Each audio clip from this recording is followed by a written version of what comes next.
सुप्रभात। जय हिंद बच्चों।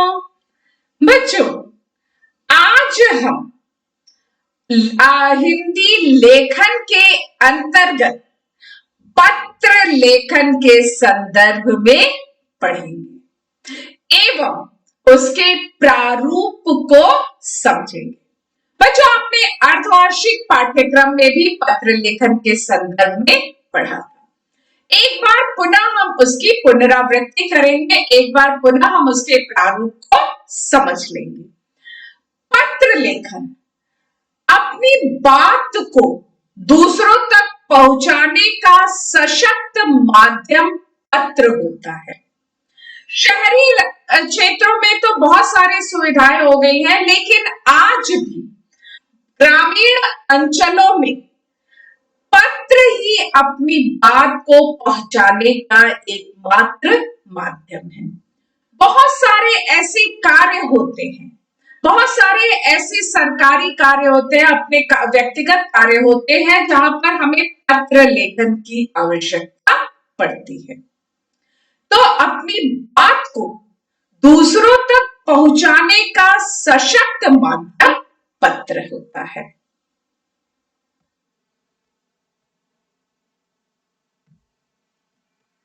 आज विचार विनिमय के लिए फोन, इंटरनेट, कंप्यूटर आदि अनेक साधन हैं।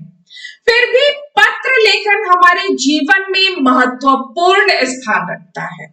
यह ऐसी कला है जिसके माध्यम से हम विचारों का आदान प्रदान करते हैं। भावों की अभिव्यक्ति के इस माध्यम से हम चाहे जहां पहुंच सकते हैं। दूर रहने वाले अपने संबंधियों और मित्रों की कुशलता को जानने के लिए तथा अपनी कुशलता का समाचार देने के लिए पत्र एक सशक्त माध्यम है। पत्र लेखन करते समय आपकी भाषा शिष्ट और सभ्य होनी चाहिए। यदि हम औपचारिक पत्र लिख रहे हैं तो भाषा सदैव औपचारिक होनी चाहिए। उसमें बोलचाल के शब्दों का प्रयोग नहीं होना चाहिए।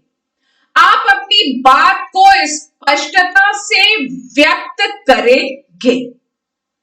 और यदि हम व्यक्तिगत पत्र लिखते हैं तो उसमें भी आपकी भाषा स्पष्ट होनी चाहिए। पत्र दो प्रकार के होते हैं। पहला है औपचारिक पत्र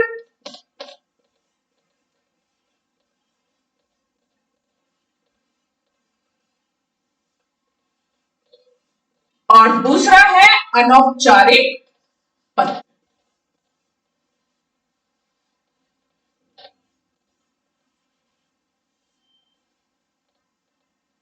पहला आपका है औपचारिक पत्र और दूसरा आपका है अनौपचारिक पत्र। औपचारिक पत्र सरकारी कार्यालय या जो बहुत सारी समस्याओं के कार्य में होता है, प्रधानाचार्य को लिखा जाता है या कार्यालयों में लिखा जाता है, वह सभी आवेदन पत्र होते हैं, वह सभी औपचारिक पत्र के अंतर्गत आते हैं। अनौपचारिक पत्र आप अपने माता पिता को, अपने संबंधियों को, अपने अनुज को जो पत्र लिखते हैं वह अनौपचारिक पत्र होता है।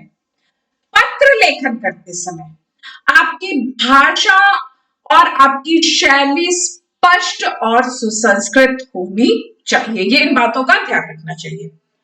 पत्र की भाषा सरल एवं शिष्ट होनी चाहिए। पत्र में सामान्य बोलचाल की भाषा का प्रयोग करना चाहिए। पत्र में अपने भावों की अभिव्यक्ति संक्षेप में करनी चाहिए। पत्र के शुरू में सही संबोधन तथा अभिवादन का प्रयोग करना चाहिए। पत्र लिखते समय शुद्ध तथा स्वच्छ लेख का ध्यान रखना चाहिए। पत्र का प्रारंभ और अंत अत्यंत प्रभावी होना चाहिए। पत्र के विषय में स्पष्टता तथा गंभीरता अवश्य होनी चाहिए। पत्र में लिखने वाले का पता तथा पाने वाले का पता साफ व सुंदर अक्षरों में लिखा होना चाहिए। पत्र लिखने के पश्चात उसे एक बार अवश्य पढ़ना चाहिए। मैंने अभी आपको बताया पत्र दो प्रकार के होते हैं, औपचारिक पत्र और अनौपचारिक पत्र। और पत्र लेखन करते समय ये जो निम्नलिखित बिंदुएं बताई गई हैं, इन बिंदुओं को आपको ध्यान में रखना चाहिए, तभी आपका पत्र सुंदर और प्रभावशाली बनेगा। अब हम पत्र के प्रारूप को देख लेते हैं। फॉर्मेट, जिसे आप लोग अंग्रेजी भाषा में फॉर्मेट कहते हैं, हम उसे हिंदी में प्रारूप कहते हैं। सबसे पहले हम देखते हैं औपचारिक पत्र का प्रारूप।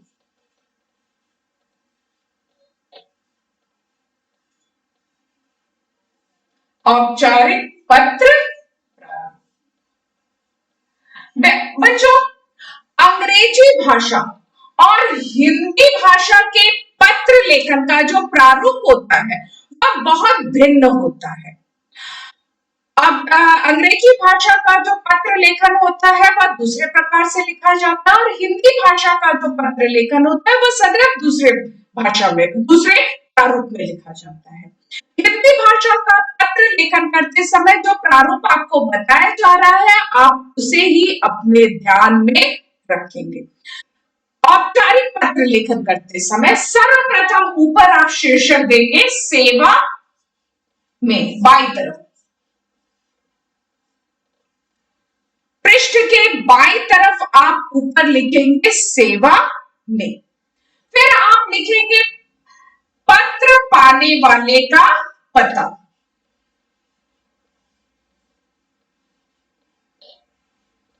आप जैसे सबसे पहले आप पद का नाम लिखेंगे और सबसे पहले आप पद का नाम लिखेंगे और तत्पश्चात पता लिखेंगे, पत्र पाने वाले का पता। सर्वप्रथम हम क्या लिखेंगे? पद का नाम और तत्पश्चात हम पत्र पाने वाले का पता लिखेंगे। पद का नाम, जैसे यदि आप प्रधानाचार्य को पत्र लिख रहे हैं तो आप लिखेंगे प्रधानाचार्य सनबीम एकेडमी, सामनेघाट, वाराणसी। यदि आप किसी अधिकारी को लिख रहे हैं, स्वास्थ्य अधिकारी, नगर निगम, वाराणसी, तो सर्वप्रथम हम लिखेंगे सेवा में, तत्पश्चात हम पद का नाम लिखेंगे और तत्पश्चात हम पत्र पाने वाले का पता लिखेंगे। स्पष्ट हो गया? इसके बाद हम एक पंक्ति छोड़ देंगे, ठीक है? फिर हम लिखेंगे विषय। विषय आपका संक्षिप्त होना चाहिए, जो मेन प्रमुख विषय है आप उसी को यहां पर लिखेंगे। जैसे यदि आपको शुल्क मुक्ति के लिए कहना है तो आप कहेंगे शुल्क मुक्ति के लिए प्रार्थना पत्र। यदि आपको सफाई के लिए लिखना है तो सफाई के लिए प्रार्थना पत्र।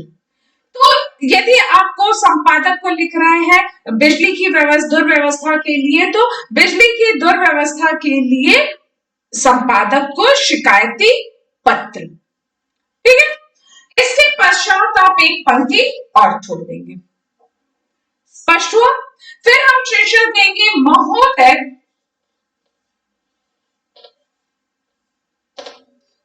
कॉमा, ठीक है, अल्पविराम, महोदय। महोदय हमेशा औपचारिक पत्र में आपकी पहली पंक्ति यही होनी चाहिए। सविनय निवेदन है कि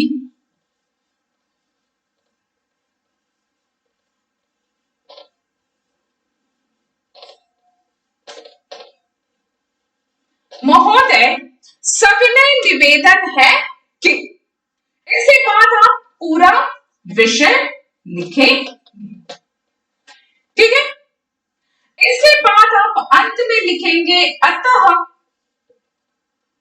आप हमारी समस्या पर ध्यान देंगे, ठीक? हम आपके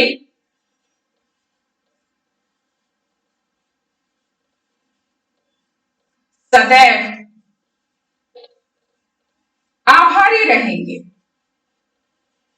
हम आपके सदैव आभारी रहेंगे। ठीक, ये आपका पत्र का अंत हो गया। इसके बाद एक पंक्ति छोड़ देंगे, फिर आप लिखेंगे धन्यवाद। ठीक, फिर आप यदि आप प्रधानाचार्य को पत्र लिख रहे हैं तो आप लिखेंगे आपका आज्ञाकारी शिष्य या शिष्य। यदि आप संपादक को लिख रहे हैं तो आप लिखेंगे भवदीय। ठीक, क ख ग। इतना स्पष्ट हुआ। फिर हम एक पंक्ति और छोड़ देंगे, फिर हम लिखेंगे दिनांक।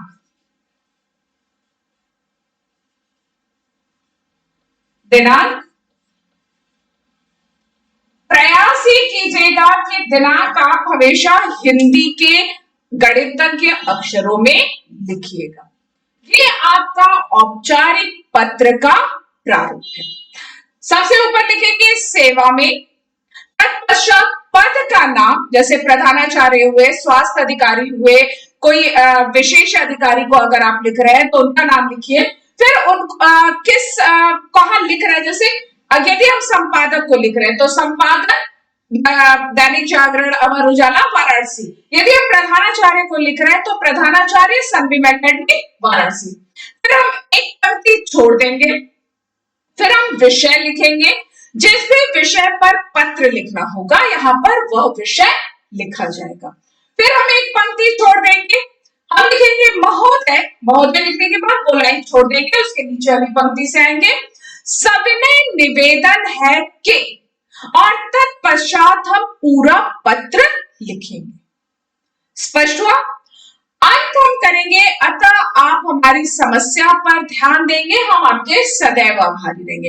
यदि आप प्रधानाचार्य को शुल्क मुक्ति के लिख रहे हैं तो आप लिखेंगे आप हमें शुल्क मुक्त करने की कृपा करेंगे, हम आपके सदैव आभारी रहेंगे।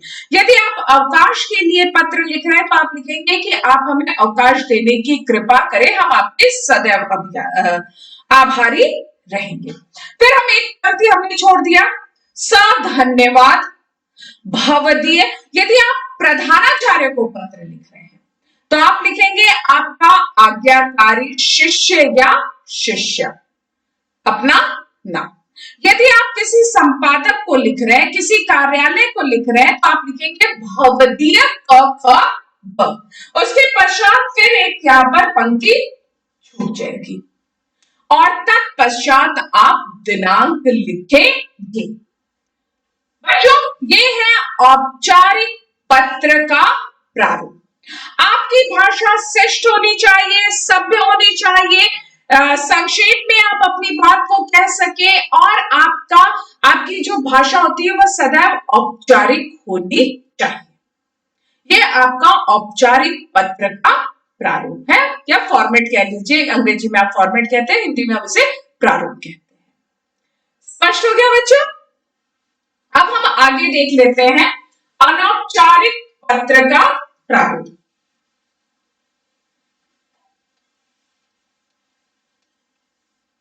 हमने क्या पढ़ा अभी? औपचारिक पत्र। अब हम देख लेते हैं अनौपचारिक पत्र का क्या प्रारूप होता है।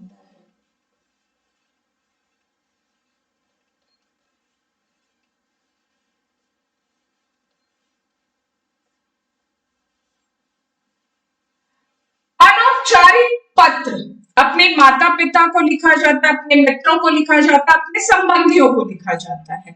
तो अनौपचारिक पत्र में आप सामान्य भाषा में अपनी बात को लिख सकते हैं। अनौपचारिक पत्र लिखते समय ऊपर आपको पता लिखना होता है, अपना पता लिखना होता है। विशेषता आप प्रयास कीजिए कि आप ऊपर लिखिए परीक्षा भवन, वाराणसी।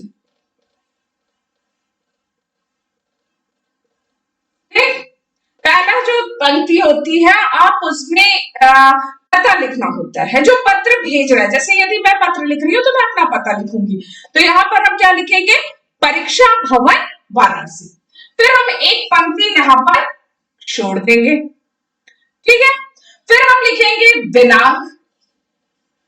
पिछली बार भी आपको मैंने कहा था कि प्रयास ये कीजिएगा, औपचारिक पत्र में भी, औपचारिक पत्र में भी ये कहा था कि आप प्रयास कीजिएगा कि हिंदी के गणित शब्दों का प्रयोग कीजिए। फिर हम यहाँ पर एक पंक्ति छोड़ देंगे। तो अनौपचारिक पत्र में सबसे ऊपर हमने लिखा परीक्षा भवन, पता लिखना होता है तो हमने परीक्षा भवन से लिख रहा है। उसके बाद हम लिखेंगे दिनांक। दिनांक लिखने के बाद हम एक पंक्ति छोड़ देंगे। फिर हम करेंगे संबोधन। संबोधन जैसे यदि आप किसको पत्र लिख रहे हैं, यदि आप अपने माता पिता को लिख रहे हैं या आप अपने मित्र को लिख रहे हैं तो उसको कैसे संबोधित करेंगे। जैसे यदि आप अपने पिताजी को लिख रहे हैं तो आदरणीय पिताजी। यदि आप अपने मित्र को लिख रहे हैं तो प्रिय मित्र। तो जब हम बड़ों को लिखते हैं तो हम आदरणीय शब्द का प्रयोग करते हैं। आप ये लिखेंगे नहीं, आप सिर्फ ये लिखेंगे आदरणीय पिताजी। ये मैं आपको क्या होता है ये बता रही हूं। इसके बाद हम देंगे अभिवादन।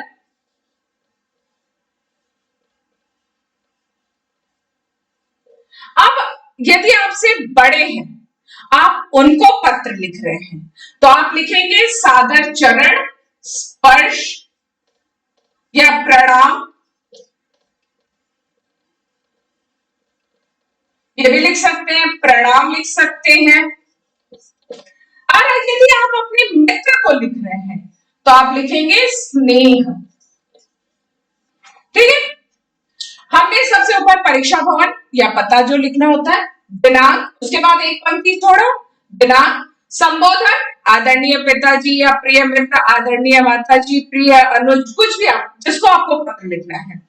अभिवादन, सादर चरण स्पर्श, प्रणाम और स्नेह। ठीक है, उसी के जस्ट तुरंत नीचे से लिखेंगे, कोई पंक्ति यहां पर नहीं छूटेगी। आशा करता हूं या करती हूं, आशा करता हूं कि आप सकुशल होंगे। आशा करता हूं या करती हूं कि आप सकुशल होंगे। ये आपकी पहली पंक्ति होगी। ठीक है, यदि आप अनुज को लिख रहे हैं तो भी, यदि आप अपने मित्र को लिख रहे हैं तो भी, यदि आप अपने माता पिता को लिख रहे हैं तो भी, पहली पंक्ति आपकी हमेशा यही रहेगी। इसके पश्चात आप अपना पूरा पत्र लिखेंगे। ठीक है, अंत आप करेंगे कि घर के बड़ों को प्रणाम,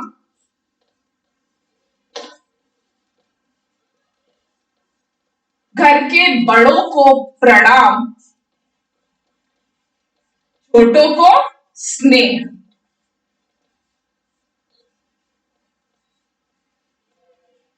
घर के बड़ों को प्रणाम और छोटों को स्नेह। आपके, अगर आप बड़ों को लिख रहे हैं तो लिखेंगे आपके, यदि हम मित्र को लिख रहे हैं तो तुम्हारे, आपके पत्र की प्रतीक्षा में। ठीक, यहां पर आपका पत्र समाप्त होगा। लाइन छोड़ेंगे, आपका या तुम्हारा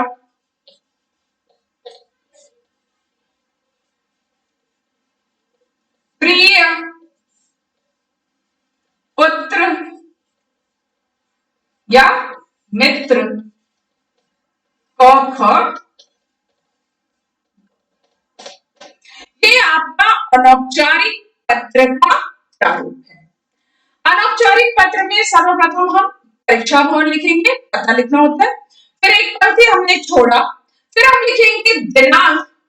दिनांक ये प्रयास करेंगे कि हम हिंदी में लिखेंगे। फिर हम संबोधन करेंगे, जैसे आदरणीय पिताजी, प्रिय मित्र, प्रिय अनुज, प्रिय बहन। उसके बाद हम अभिवादन देंगे। यदि हम किसी बड़े को लिख रहे हैं तो हम लिखेंगे चरण स्पर्श या प्रणाम। और यदि हम अपने मित्र को लिख रहे हैं तो स्नेह, अनुज को लिख रहे हैं तो भी स्नेह। उसके तुरंत नीचे से लिखेंगे हम आशा करता हूं कि आप सकुशल होंगे। उसके बाद आप पूरा पत्र लिखेंगे, जो विषय होगा घर के बड़ों को प्रणाम। प्रणाम, छोटों को स्नेह, आपके या तुम्हारे पत्र की प्रतीक्षा में। यह आपका हमेशा सदैव अंतिम यही होना चाहिए। आपका या तुम्हारा प्रिय पुत्र और मित्र क ख ग। ये आपका अनौपचारिक पत्र का प्रारूप है। चलिए उदाहरण देख लेते हैं। औपचारिक पत्र व्यावसायिक या कार्यालयिक पत्र भी कहा जाता है। यदि आप अपने स्कूल के प्रधानाचार्य को पत्र लिखते हैं तो वह इसी श्रेणी में आता है। इन पत्रों का संबंध किसी व्यक्ति से नहीं वरन पद से होता है। इस कारण इन पत्रों को औपचारिक पत्र कहा जाता है। जैसे प्रार्थना पत्र, संपादकीय पत्र, शिकायत पत्र, कार्यालय संबंधी पत्र। अनौपचारिक पत्र, ये पत्र हम अपने मित्रों और संबंधियों को लिखते हैं। इन पत्रों में हमारी व्यक्तिगत बातें होती हैं, हमारे मन के भावों और विचारों का आदान प्रदान होता है, इसलिए इन्हें हम व्यक्तिगत पत्र भी कहते हैं। जैसे माता पिता, भाई बहन, बाबा, चाचा तथा मित्रों आदि को जो पत्र लिखा जाता है वह अनौपचारिक पत्र के अंतर्गत आता है। यदि आप प्रधानाचार्य को लिख रहे हैं, संपादक को लिख रहे हैं, कार्यालय में लिख रहे हैं तो वह औपचारिक पत्र के अंतर्गत आता है। प्रारूप जो भी अभी मैंने आपको बताया था, एक बार फिर से देख लीजिए। सेवा में पद या अधिकारी का नाम, संस्था का नाम और पता, एक पंक्ति हमने छोड़ी। विषय, फिर हमने कहा महोदय या महोदया, महोदय हमें हमेशा महोदय लिखेंगे। सविनय निवेदन है कि, और पूरा विषय वस्तु। फिर हम एक पंक्ति छोड़ेंगे, धन्यवाद, लिखने वाले का नाम, भवदीय, लिखने वाले का नाम और दिनांक। ये आपका अनौपचारिक पत्र का प्रारूप है, जो कि अभी मैंने आपको बोर्ड पे बताया था। एक बार इसको हम फॉर्मेट में देख लेते हैं। प्रेषक का पता, हम विशेषता में आप लोग प्रयास कीजिएगा कि आप परीक्षा भवन ही लिखिएगा। फिर एक पंक्ति हमने छोड़ा, दिनांक। फिर एक पंक्ति हमने छोड़ा, आदरणीय या प्रिय, जो भी आप जिसको आपको पत्र लिखना है। अभिवादन, सादर चरण स्पर्श, प्रणाम, अगर मित्र को लिख रहे हैं, पुत्र को लिख रहे हैं तो स्नेह। उसके बाद आशा करता हूं कि आप कुशल होंगे। उसके बाद पूरा मुख्य विषय और अंत में समापन। अभी आपको बताया था, घर के बड़ों को प्रणाम और छोटों को स्नेह, संबंध का नाम और प्रेषक का नाम। इतना स्पष्ट हो गया बच्चों? एक उदाहरण देख लेते हैं और इस उदाहरण के आधार पर समझ में आ जाएगा कि पत्र कैसे लिखना है। सेवा में श्रीमान, जैसे आपका औपचारिक पत्र है, रचनात्मक लेखन प्रतियोगिता हेतु प्रधानाचार्य को पत्र। सेवा में श्रीमान प्रधानाचार्य, नई दिल्ली पब्लिक स्कूल, नई दिल्ली। फिर हमने एक लाइन छोड़ा, विषय क्या था? रचनात्मक लेखन प्रतियोगिता के आयोजन हेतु प्रार्थना पत्र। फिर एक पंक्ति छूटी, महोदय, विद्यार्थियों में के बौद्धिक विकास का ध्यान रखते हुए विद्यालय में 14 सितंबर को स्वरचित कविता, कहानी और निबंध लेखन प्रतियोगिता का आयोजन किया जा रहा है। इन प्रतियोगिताओं में आप विद्यालय से कक्षा 6, 7, 8 के विद्यार्थियों को भेजकर प्रतियोगिता को सफल बनाएं। धन्यवाद, भवदीय, क ख ग और दिनांक। पत्र जो मुख्य विषय था, क्योंकि औपचारिक पत्र है, हम सिर्फ मुख्य विषय को ही लिखेंगे। कुछ दूसरी बातें नहीं, कोई भी अतिरिक्त शब्द नहीं, सिर्फ हम मुख्य विषय को लेते हुए पूरा अपना हमने पत्र को लिखा है। एक अनौपचारिक पत्र का उदाहरण देख लेते हैं। अत्यधिक फैशन से बचने के लिए प्रेरणा देते हुए छोटी बहन को पत्र लिखिए। मैंने आपको बताया था, परीक्षा भवन दिल्ली, आप वाराणसी लिखिए। एक पंक्ति हमने छोड़ा, दिनांक। फिर एक पंक्ति छोड़ा, प्रिय स्नेहा, छोटी बहन को लिखना है तो हमने क्या संबोधन दिया? प्रिय स्नेहा। उसके नीचे वाली पंक्ति में हमने अभिवादन किया, स्नेह। फिर हमने लिखा, आशा करती हूं कि तुम स्वस्थ एवं प्रसन्न होगी। कल ही तुम्हारे छात्रावास के अधीक्षक से एक पत्र पिताजी को प्राप्त हुआ, जिसे पढ़कर उन्हें बहुत चिंता हुई। पत्र में उन्होंने लिखा है कि तुम आजकल अपना बहुत सा समय फैशन में लगा देती हो। फैशन ऐसी प्रवृत्ति है जिसमें हमारा मनोबल और संस्कार भी बह जाता है। इसलिए इस प्रवृत्ति को त्याग कर सादा जीवन अपनाओ। आशा है भविष्य में तुम ऐसी शिकायत का अवसर नहीं दोगी। घर से आया है पत्र, अपनी छोटी बहन को छात्रावास में पत्र लिखा जा रहा है। तो यहाँ पर हमने नहीं लिखा है वो चीज, एक पंक्ति हम इसमें और जोड़ सकते हैं, आपके या तुम्हारे पत्र की प्रतीक्षा में तुम्हारी दीदी। क ख ग। तो ये जो औपचारिक और अनौपचारिक पत्र का जो प्रारूप होता है, इस प्रारूप को आप विशेष ध्यान दीजिएगा। लेखन करते समय औपचारिक पत्र की भाषा औपचारिक होनी चाहिए और अनौपचारिक पत्र की भाषा अनौपचारिक या बोलचाल में आप लिख सकते हैं। औपचारिक पत्र लिखते समय ये विशेष ध्यान रखिएगा कि जो मुख्य विषय है, हम वही मुख्य विषय लेकर ही पत्र को लिखें। कुछ अनावश्यक लिखने की आवश्यकता नहीं है। अनौपचारिक पत्र में आप अपने संबंधियों को, अपने मित्रों को पत्र लिख रहे हैं तो उसमें आप अपनी व्यक्तिगत बातें लिख सकते हैं। लेकिन जब हम कार्यालयीय पत्र लिखते हैं तो या संपादकीय पत्र लिखते हैं तो उसमें यह विशेष ध्यान रखना होता है। बच्चों, अर्धवार्षिक पाठ्यक्रम में भी आपने पत्र के विषय में पढ़ा है और उसके प्रारूप को देखा है। आज पीडीएफ के माध्यम से सिर्फ आपको अभ्यास पत्र को, अर्थात अभ्यास कार्य के लिए एक औपचारिक और एक अनौपचारिक पत्र करने के लिए भेजा जा रहा है। उसे आप अपनी हिंदी ब की उत्तर पुस्तिका में स्पष्ट एवं सुंदर अक्षरों में पूर्ण करेंगे। अपने लेखन पर विशेष ध्यान देंगे। स्पष्ट हो गया? तो आज की कक्षा को अब मैं यही पूर्ण विराम देती हूं। जय हिंद, जय भारत।